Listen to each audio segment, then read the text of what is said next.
今日咧，我哋會教大家做第3課啦，一個小畫家嘅程式啦。咁個小畫家程式其實有咩呢？最基本有一個佢畫嘅區域，有個 canvas 啦，帆布區。咁啊，用到嘅多媒體元素啦，分別有一個圖片啦，兩個聲音。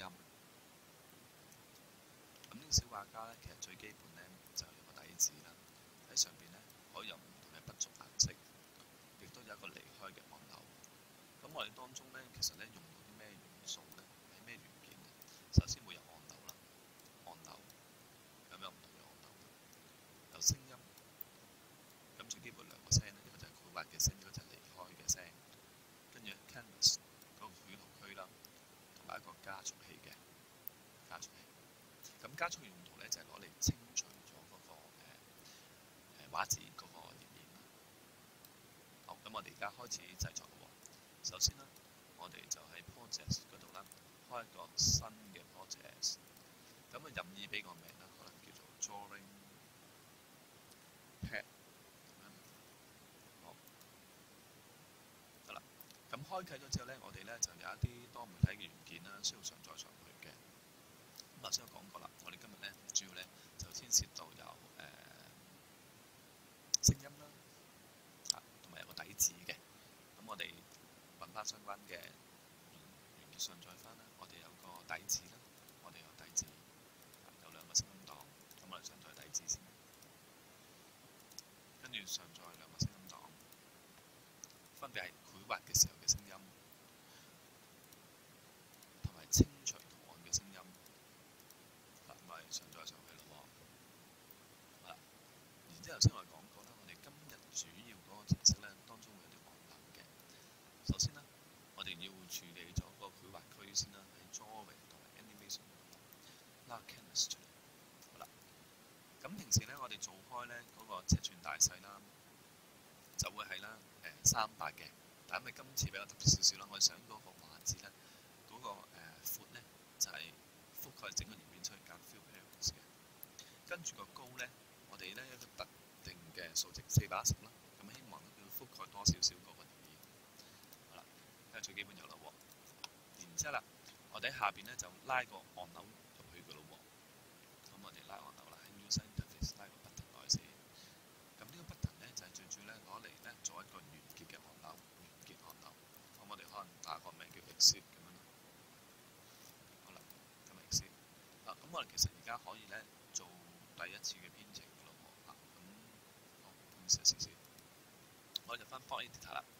我哋首先留意啦，喺繪畫區咧 Canvas 嗰度咧，我哋首先就係將一個啦，當我哋拉咗一個繪畫區即係嗰個帆布啦，被拉動嘅時候，會有啲咩情況出現呢？被拉動嘅情況下咧，我哋希望啦，就可以令到佢嘅筆觸，令到佢筆觸咧可以有唔同嘅情況，繪畫線條啦。好啦，咁我哋首先啦，本身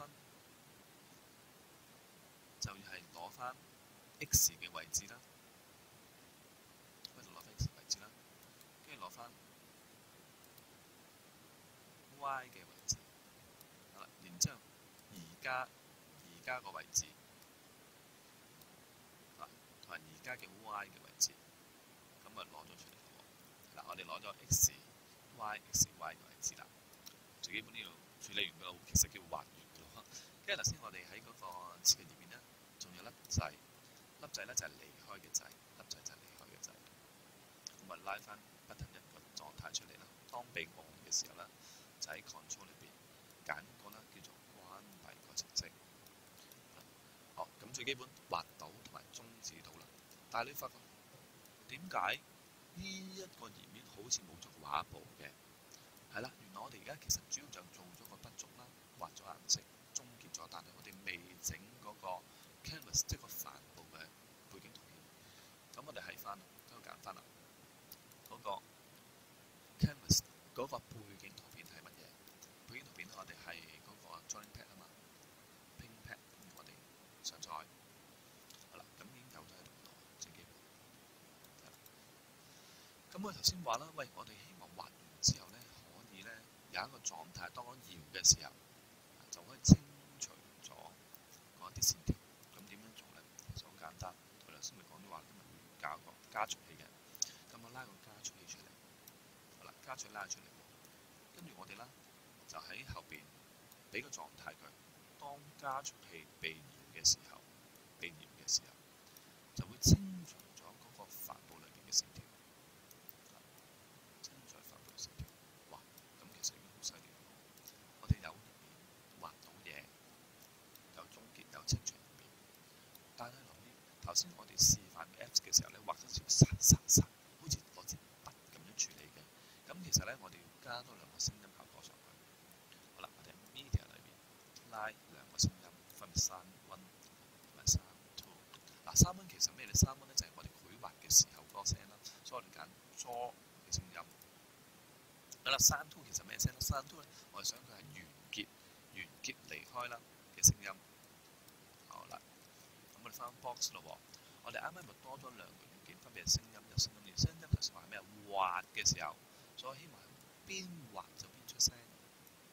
好啦，聲音2啦，聲音2咧就係完結嘅時候，當我哋搖加速器清除頁面嘅時候，就會有另外聲就出嚟嘅咯喎。其實最基本呢度已經完咗嘅 Apps。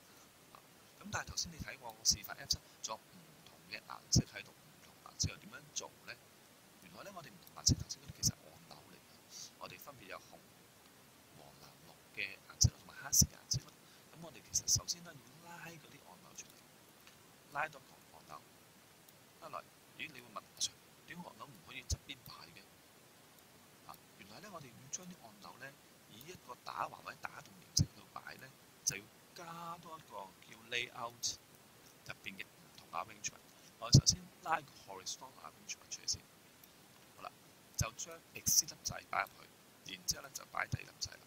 我呢粒掣咧好想係紅色，咁所以呢度咧就俾個 R red 佢啦。跟住粒掣嗰個背景顏色當然係紅色啦，咁紅色咯。跟住再加咧就係頭先我哋話咩？紅、黃，係嘛？藍，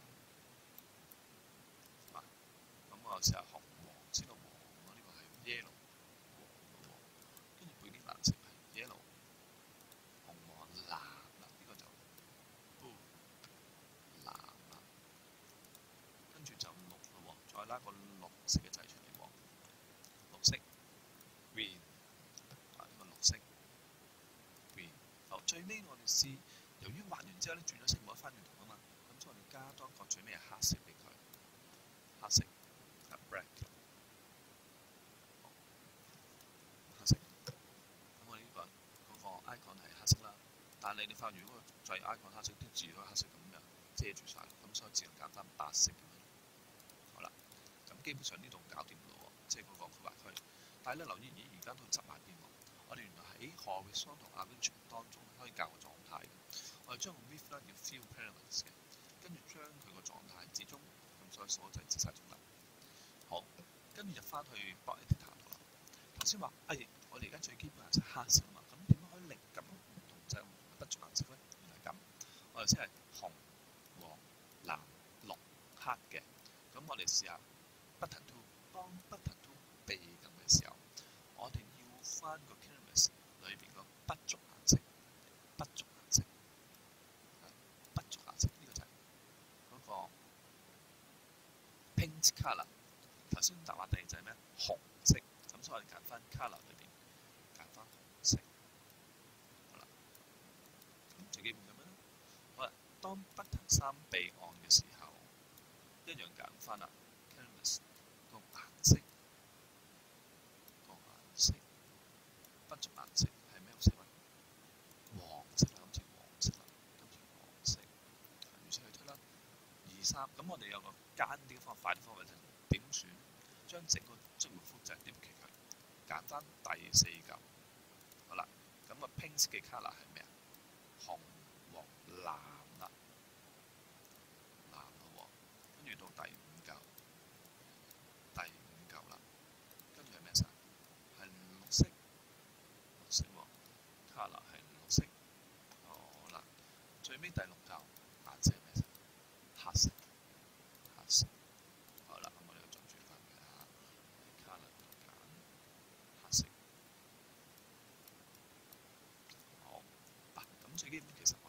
小畫家大致上完成㗎啦。有底子，有唔同筆觸，有離開按鈕，亦都有加速器。當加速器被調嘅時候，就會清除咗嗰個頁面。好嗱，我哋嘅 Apps 啦，最基本啦，要處理就係嗰個頁面啦。咁我俾翻個名佢啦，個名其實可以啦，叫做我的小畫家咁樣咯。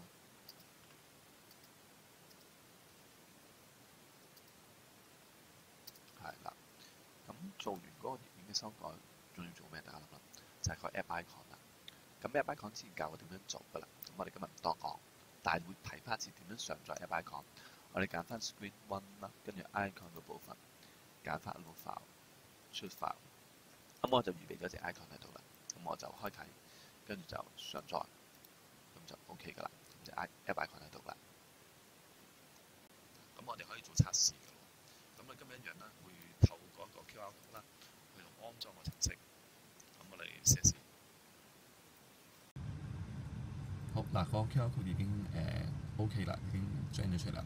跟住我哋啦喺電話上邊啦，喺手機上面，我哋開個 QR Reader， 然之後啦就可以啦，將個 QR code 啦掃描。